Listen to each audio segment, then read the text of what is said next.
The book of Genesis is a book of beginnings. It tells us how everything started. We learn about the creation of the heavens and the earth. We see the first man and woman living in a perfect garden. But their story takes a turn. They make a choice to disobey God. This choice changes everything. They are sent out of the beautiful Garden of Eden. Their perfect world is gone. Now life will be hard. They will face challenges they never knew before. Genesis chapter 4 picks up right after this momentous event. This is where our story truly begins, in this new world outside of paradise. After leaving Eden, Adam and Eve begin their new life.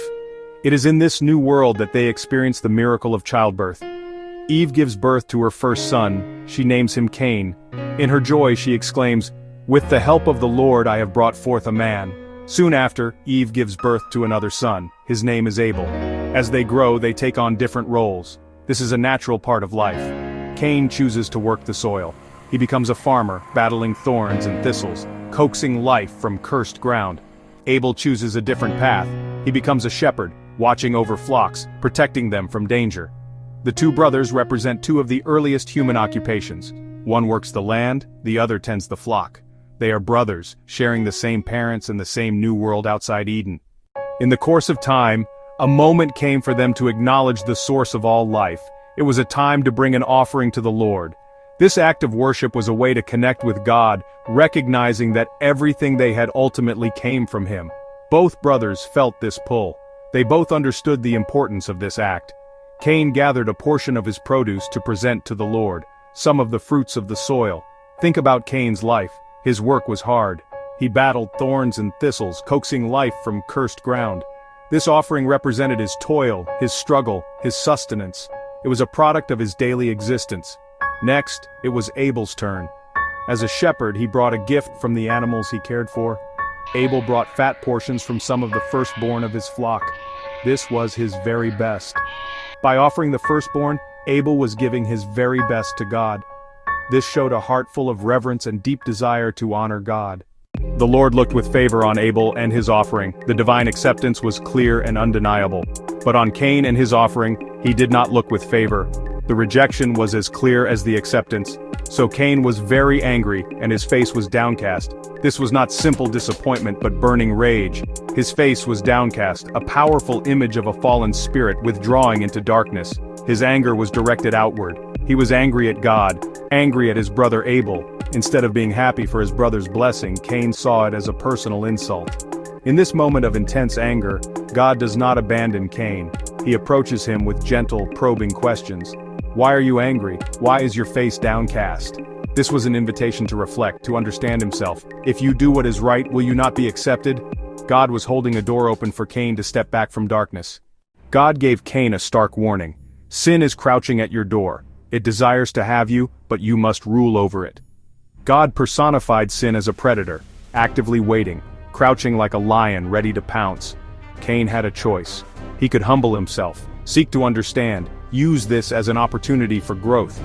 Tragically, Cain turned away from God's counsel. He allowed the darkness in his heart to take control. Instead of battling the beast of anger within, he decided to feed it. The plan formed in his mind, born of resentment and pride. He needed to get his brother alone. "Let's go out to the field," Cain said to Abel. This simple invitation masked horrific intent. Abel, innocent and trusting, agreed to go. They walked together, two brothers across the land. Once they were in the field, far from any help, Cain's plan reached its terrible conclusion. While they were in the field, Cain attacked his brother Abel and killed him. The first murder in human history. The ground absorbed the blood of his righteous brother, becoming a witness to his crime. Cain stood alone, the first murderer in a world that was supposed to be a new beginning. Then the Lord came to Cain. He did not immediately accuse but began with a question. "Where is your brother Abel?" God asked. Cain's response was cold and defiant. "I don't know. Am I my brother's keeper?" "What have you done?" God demanded. "Your brother's blood cries out to me from the ground." God pronounced judgment. "Now you are under a curse and driven from the ground. When you work the ground, it will no longer yield its crops for you. You will be a restless wanderer." "My punishment is more than I can bear," Cain cried out. This was self-pity, not repentance for his sin. In a final act of mercy, God responded to Cain's fear. Anyone who kills Cain will suffer vengeance 7 times over. Then the Lord put a mark on Cain so that no one who found him would kill him. a sign of protection, not shame. Cain left the Lord's presence and lived in the land of Nod, east of Eden. His old life was over. Despite the curse, Cain did not fade away. He began to build a new life, eventually starting a family. Cain knew his wife and she gave birth to a son named Enoch. The human story continues even in exile. Cain was building a city named after his son. The first city was built by the first murderer. God gave Adam and Eve another child. Eve named him Seth, saying, "God has granted me another child in place of Abel." At that time, people began to call on the name of the Lord. This marks the beginning of communal worship. Two paths emerge. The way of Cain leads to pride and violence. The way of Seth leads to worship and restored relationship with God. The ancient story of Cain and Abel is far more than historical account. It's a profound mirror reflecting the human condition. We see pieces of ourselves in their choices. It's a story for all time, asking us to examine our own hearts. The battle for goodness is often won or lost in the quiet, unseen chambers of the human heart. We all face the same choice between two paths, the way of Cain or the way of Seth. Are we our brother's keeper? The answer from this story is a resounding yes. The way back to God is always open, paved with humility and faith. No matter how far we wander, the journey home is always possible. Even in this dark story, we see glimmers of God's grace. His mercy reaches into the darkest corners of human failure. The story that began with murder concludes with a family turning back to God. This is the ultimate promise. Sin and death will not have the final word.